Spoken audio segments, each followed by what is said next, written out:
జీవితంలో విలువైన విషయాలు అంటే లేట్‌గా తెలుసుకునే ఏజ్‌లో లేట్‌గా తెలుసుకునే కొన్ని విషయాలు ఏమిటంటే, మనం ఫ్రెండ్స్ ఎలాంటి వాళ్ళో తెలుసుకోకుండా వాళ్ళని గుడ్డిగా, బ్లైండ్‌గా ఫాలో అవుతాం. మన ఫ్రెండ్స్ అనేది సర్కిల్ ఎలా ఉండాలంటే, నీకు రెస్పెక్ట్ ఇచ్చేలాగా ఉండాలి. నీ గురించి వేరే వాళ్ళ దగ్గర చెప్తున్నారంటే, వాళ్ళ గురించి వేరే వాళ్ళ దగ్గర నీకు చెప్తున్నారంటే, నీ గురించి చెప్పరని గ్యారంటీ లేదు. And second most important relationship ఏంటంటే ఎంటైర్ ద వరల్డ్ నిన్ను నువ్వు నమ్మాలి. ఇక్కడ నిన్ను నువ్వు తప్ప ఎవరు నిన్ను నమ్మరు. ఫస్ట్ ఆఫ్ ఆల్ నిన్ను నువ్వు మాట్లాడే విధానం ఎలా ఉండాలో నేర్చుకోవాలి. థర్డ్, ఎవరు మనల్ని కేర్ చేయరు.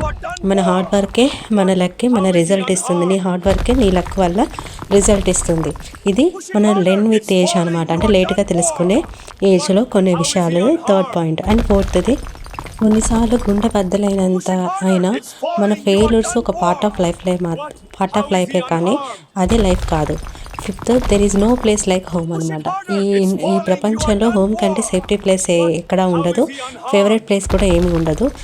ఇంకొకటి మీకు sixth, family and money matter are the most అనమాట. ఫ్యామిలీ మనీతోనే మనకి ఎక్కువగా ఇంపార్టెంట్. ఇది ఒక బుక్ అనేది ఒక పర్సన్స్ లాంటి వాళ్ళు, బెస్ట్ ఫ్రెండ్. బుక్ జ్ఞానాన్ని పెంచుతుంది, అది మనకి బెస్ట్ ఫ్రెండ్. ఫిజికల్ యాక్టివిటీ అంటే మనం ఫిజికల్గా యాక్టివేట్ చేసి స్ట్రెస్ అనేది రెడ్యూస్ అవుతాయి. ఇది లేట్గా తెలుసుకునే ఏజ్ అనమాట. మనం ఎక్కువ రిగ్రెట్ అయ్యేది ఏడ్చేది. ఫ్యూచర్లో మన టైంని వేస్ట్ చేస్తే మనం ఎక్కువ రిగ్రెట్ అవుతాము, ఏడుస్తాం కూడా. అలాంటి పరిస్థితులు ఇప్పుడు రాకుండా తెలుసుకోవాలి. ఇలాంటి విషయాలు మనకు చెప్పరు, మనమే తెలుసుకోవాలి.